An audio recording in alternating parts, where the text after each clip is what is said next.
Most travelers come to South Korea expecting neon lights, K-pop, and busy cities. But beyond the famous skyline are volcanic islands, mountain temples hidden in forests, fishing villages facing the sea, and landscapes that feel completely different from the image most people have in mind. And most visitors never see all of it. South Korea isn't just modern. It's a country of surprising contrasts. A place where ancient traditions and cutting-edge technology don't just coexist, they define each other. What people think South Korea is. When people think of South Korea, they often imagine one thing: Seoul, technology, K-pop, and fast-moving city life. And that version absolutely exists. But South Korea changes quickly once you move beyond the capital. Mountains replace skyscrapers, temples replace shopping districts, and quiet coastal towns reveal a very different side of the country.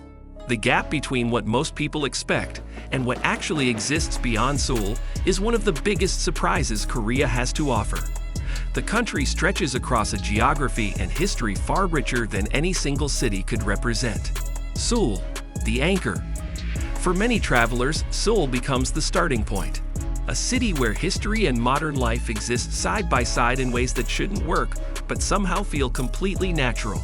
Ancient palaces stand beneath glass towers, their stone courtyards and painted wooden gates just steps away from some of the world's most advanced architecture. Traditional markets operate beside flagship technology stores, where screens cover entire walls and innovation feels like a daily routine, rather than an occasional event. The city never seems to stop moving.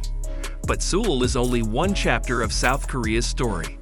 And for those willing to step beyond the capital's familiar streets, the chapters that follow are often the ones travelers remember longest. Jeju Island, Korea's tropical side. Off South Korea's southern coast lies Jeju Island. And the atmosphere changes completely. Volcanic landscapes rise above the ocean, shaped by eruptions that carved out cliffs, caves, and lava tube systems stretching for miles beneath the island's surface. Coastal roads follow dramatic cliffs, where waves break against black volcanic rock, and the horizon disappears into a shade of blue that feels almost unreal. And Hallasan, South Korea's highest mountain, stands at the island's center, its summit often wrapped in cloud, and its slopes covered in forests that shift color dramatically with the seasons. Many travelers compare Jeju to Hawaii. Jeju doesn't feel like an extension of Seoul. It feels like its own world entirely. Mountain temples and national parks. Nearly 70% of South Korea is mountainous. And some of the country's most memorable places sit far from the cities, tucked into valleys and forest slopes that most visitors never reach. Ancient temples remain hidden among forests and mountain valleys, their wooden structures painted in deep reds and greens that seem to absorb the surrounding landscape rather than stand apart from it. Bukchon Temple near Jeonju, Hallasan deep in the Hallasan Mountains, and Seoraksan's scattered hermitages all carry centuries of history within stone staircases and incense-filled courtyards. Hiking trails connect viewpoints overlooking entire regions, rising through pine forests and along ridgelines where the air changes noticeably and the noise of modern life disappears entirely. And the pace feels completely different from Seoul. Here, time moves according to something older. Temple bells mark the hours. Monks walk worn paths in quiet deliberation. And the mountains themselves impose a stillness that even the most restless traveler tends to absorb. If you enjoy discovering destinations beyond the obvious, this channel is built for that. Not just the surface of a place, but the layers underneath. Bukchon and coastal life. On the southern coast, Bukchon reveals another side of South Korea entirely. The city combines beaches, mountains, and working harbors in a way that feels organic and unhurried compared to the intensity of Seoul. Fishing remains an important part of daily life here, visible in the early morning when boats return to harbor, and the docks fill with the day's catch before the rest of the city wakes up. Seafood markets buzz with activity, their stalls piled with octopus, crab, and fish so fresh they're still moving. The smell of salt water and grilled seafood drifts through narrow alleys alongside the sound of vendors calling out to passing customers. Colorful hillside neighborhoods like Gamcheon Culture Village climb steep slopes above the harbor, their brightly painted houses creating a visual landscape unlike anything in mainland Korea. And coastal communities continue traditions connected to the sea in ways that feel unaffected by the modernization happening elsewhere in the country. This side of Korea feels more relaxed and more connected to the ocean, people, and everyday life. One thing many travelers remember about South Korea isn't only the scenery, it's the energy of everyday life. Neighborhood cafes fill throughout the day with students, workers, and friends who treat them less as places to consume coffee and more as spaces to slow down and connect. Parks become gathering places where older generations practice Tai Chi in the early morning and younger groups meet in the evenings, generations occupying the same spaces with a comfort that speaks to something deeply communal.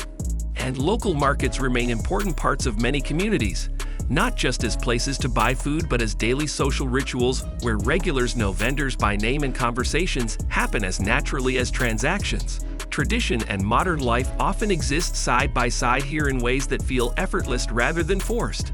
South Koreans carry a pride in both their heritage and their innovation that shows in how they build their cities, celebrate their seasons, and welcome people willing to engage with their culture beyond its most exported elements. Food and culture. Food is one of the easiest ways to understand South Korea.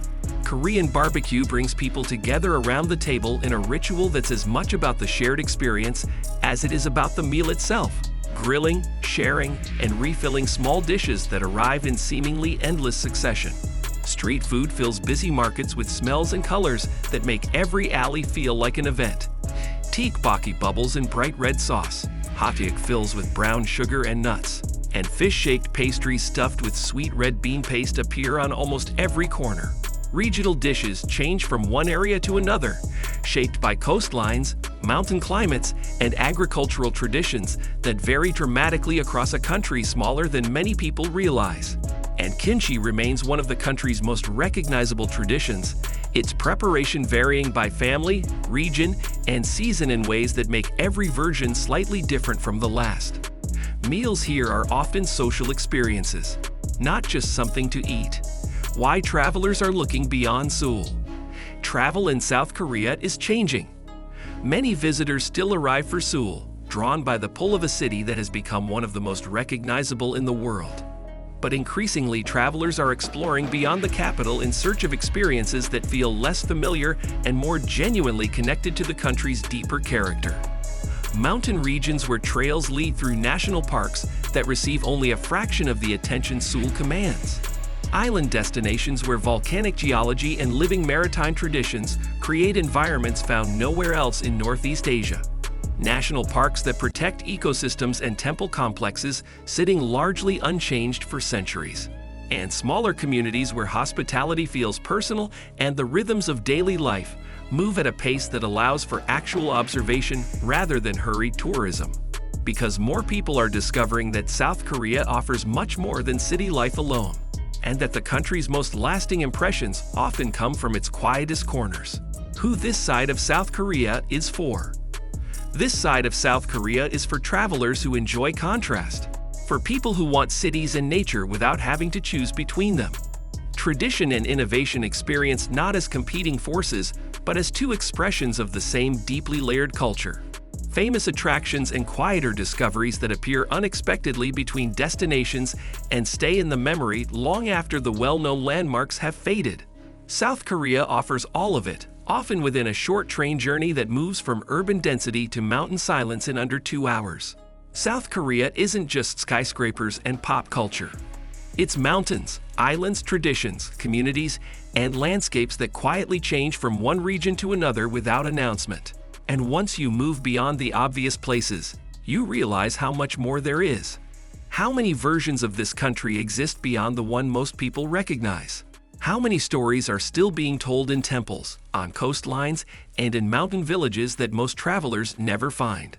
Subscribe for more journeys beyond the tourist version. What part of South Korea would you explore first?